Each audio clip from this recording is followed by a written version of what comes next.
जुड़ चुके हैं दी अर्थ न्यूज के साथ और मैं आपके साथ रोमी केरनी। और ये अपडेट जो है बजट को लेकर है। जिस तरीके से अगर बात करें तो आज जो वित्त मंत्री निर्मला सीतारमण के द्वारा जो है बजट पेश किया गया और इस दौरान कई बड़ी घोषणाएं जो हैं वो सुनने को मिली। और जिस तरीके से अगर जानकारों की बात करें तो इसे एक बैलेंस बजट जो है वो बताया जा रहा है और किस तरीके की घोषणाएं रही। और सबसे बड़ा सवाल ये है कि क्या चीजें सस्ती हुई हैं, क्या चीजें महंगी हुई हैं, कहां पर अब जो है पैसा ज्यादा खर्च होगा, इस पर पूरी जानकारी हम आप तक जो है जरूर पहुंचाएंगे। सबसे पहले अगर बात करें कि क्या क्या चीजें जो है इस बजट में सस्ती कर दी गई हैं, तो मोबाइल चार्जर जो है वो सस्ता होगा।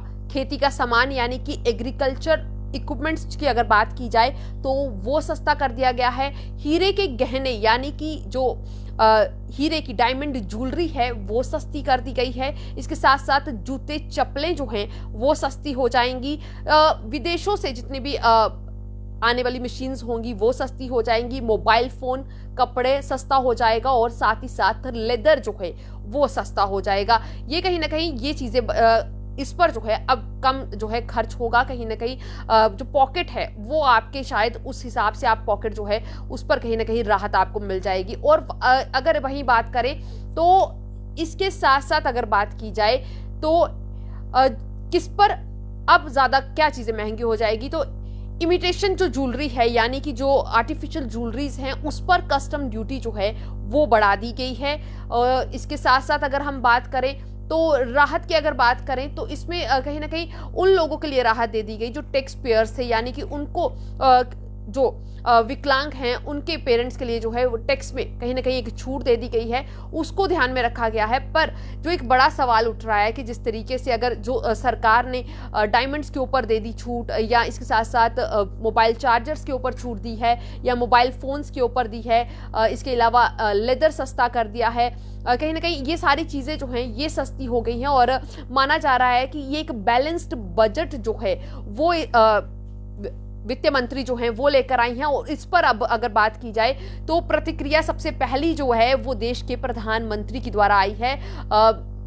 उन्होंने अगर बात की तो उन्होंने ये कहा कि ये बजट जो है अर्थव्यवस्था को मजबूती देने के साथ साथ अनेक नए अवसर जो है वो बनाएगा। इसका सबसे बड़ा मेन पहलू जो है वो है गरीब का कल्याण। उनका ये कहना था कि अब जिस तरीके से अगर बात करें तो हर गरीब के पास जो है पक्का घर होगा, यानी कि जिस तरीके से अगर बात करें पहले जो एक कमी जो है वो देखने को मिलती थी, अब ऐसा कोई भी परिवार नहीं होगा देश का जिसके पास अपना घर नहीं होगा, जिस घर में जो है वाटर सप्लाई ना हो, शौचालय ना हो, गैस की सुविधा ना हो। इस पर खासा ख्याल जो है वो रखा जाएगा। इसके साथ साथ ही आधुनिक इंटरनेट कनेक्टिविटी पर जोर दिया है। अगर बात की जाए हिमाचल, उत्तराखंड, जम्मू कश्मीर, नॉर्थ ईस्ट ऐसे क्षेत्रों में पहली बार देश में पर्वतमाला योजना की जो शुरुआत है वो की जाएगी। इसके साथ साथ पहाड़ों पर ट्रांसपोर्टेशन की आधुनिक व्यवस्था जो है उस पर बात करने की कोशिश की गई। और इसमें ये जो है साफ तौर पर ये रखा गया कि डिफेंस में अगर बात करें कैपिटल बजट जो है 68%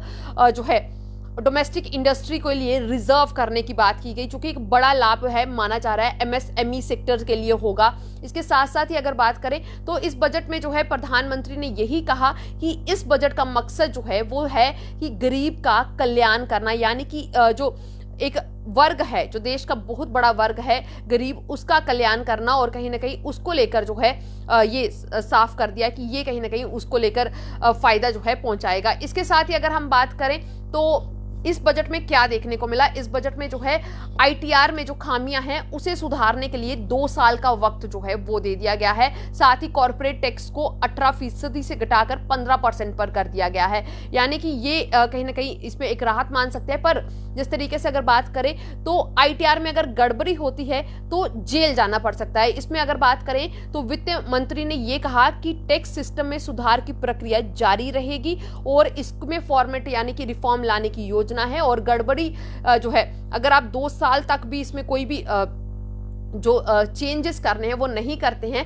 तो जेल जाने का प्रावधान भी जो है, मतलब कहीं ना कहीं छूट जो है। इसके अलावा उन्होंने एनपीएस में जो है 10% की जगह 14% जो योगदान देने की बात की है, इसमें उन्होंने ये कहा है। इसमें साथ ही साथ कर्मचारियों को पेंशन पर जो है टैक्स छूट मिलेगी, उसकी बात हुई है। कहीं ना कहीं जिस तरीके से बजट जो पेश हुआ है वो किस तरीके से उस पर है, ये एक बड़ा सवाल है कि क्या आम जो व्यक्ति है, जो आम वर्ग है, उसका किस तरीके से रहा। और वहीं जिस तरीके मैंने कहा कि देश के प्रधानमंत्री ने तो अपनी जो इस पर राय है वो दी है, पर वहीं दूसरी तरफ राहुल गांधी यानी कि ऑपोजिशन के लीडर भी हैं, साथ ही साथ कांग्रेस के लीडर हैं, उनकी तरफ से भी ट्वीट सामने आया है। उन्होंने कहा कि मोदी सरकार के बजट में कुछ नहीं है। मध्यम वर्ग हो, वेतनभोगी हो, गरीब हो, वंचित वर्ग हो, युवा हो, किसान हो, उनके लिए कुछ भी नहीं दिया गया है। तो उन्होंने कहीं ना कहीं ये साफ कर दिया है। उन्होंने अपने ट्वीट के माध्यम से लिखा है, Modi's government zero sum budget, nothing for salary class, middle class, the poor and deprive youth, farmer, MSMEs के लिए कुछ भी नहीं है। इसके अलावा जो है बात की जाए तो मुख्यमंत्री यानी कि पश्चिम बंगाल की जो मुख्यमंत्री है ममता बनर्जी, उन्होंने भी आम बजट को पेगस स्पिन बजट करार दिया है। उन्होंने कहा है कि इसमें आम जनता के लिए कुछ भी नहीं है। आपकी क्या राय है, आप जरूर बताइएगा कि आपको क्या लगता है कि जो बजट पेश किया गया है वित्त मंत्री निर्मला सीतारमण के द्वारा, उसमें आप क्या समझते हैं कि क्या क्या मतलब जरूरत थी और क्या ये बजट जो है आम व्यक्ति के लिए जो है बजट था या नहीं था। पर इस बार की अगर बजट बात करें तो ये दूसरी बार जो है उन्होंने पेपरलेस तरीके से ही बजट पेश किया है। और अगर इसमें बात की जाए तो इनकम टैक्स के मामले में सैलरी क्लास को कोई राहत नहीं मिली है। इसके साथ साथ ही अगर बात करें तो सबसे छोटा बजट जो है पेश करने का एक बार फिर रिकॉर्ड जो है उन्होंने बनाया, क्योंकि जिस तरीके से बजट की बात करें तो बहुत छोटा बजट जो है वो पहले भी देती आई है। उनका भाषण जो है वो काफी छोटा रहता है और ये साफ कुछ ऐसी चीजें थी जो आप तक हमारा पहुंचाने का प्रयास था। परंतु एक बड़ा सवाल यही है कि जिस तरीके से जो बजट पेश किया गया है जिसमें ये कहा जा रहा है कि मिडिल क्लास को कोई राहत नहीं मिल रही है, वो एक बड़ा सवाल है कि मिडिल क्लास के लिए क्यों नहीं कोई राहत मिली, कि मिडिल क्लास को जो उम्मीदें थी क्या ये बजट उस पर खरा उतर सका है या नहीं। आपकी क्या राय है, आप जरूर साझा कीजिएगा। तब तक के लिए जुड़े रहें दी आर्थ न्यूज के साथ।